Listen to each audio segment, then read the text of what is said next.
சோழிங்கநல்லூர் அடுத்த ஈச்சம்பாக்கம் 194வது வட்டத்தில் Eechambakkam Marxist communist கட்சி சார்பில் கவன ஈர்ப்பு ஆர்ப்பாட்டம் நடைபெற்றது.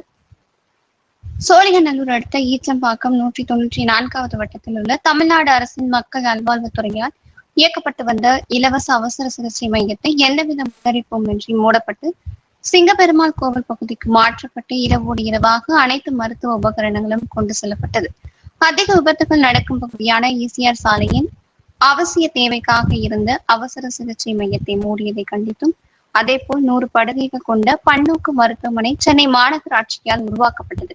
தற்போதைய இம்மருத்துவமனை மகப்பேறு மருத்துவமனையாக செயல்படுகிறது.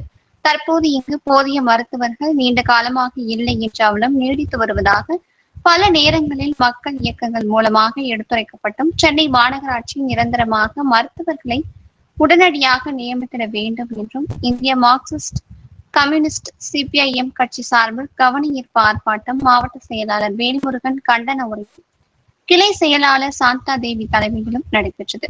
நிகழ்ச்சி ஏற்பாட்டினை ஈச்சம்பாக்கம் மார்க்சிஸ்ட் கம்யூனிஸ்ட் கிளையினர் செய்திருந்தனர்.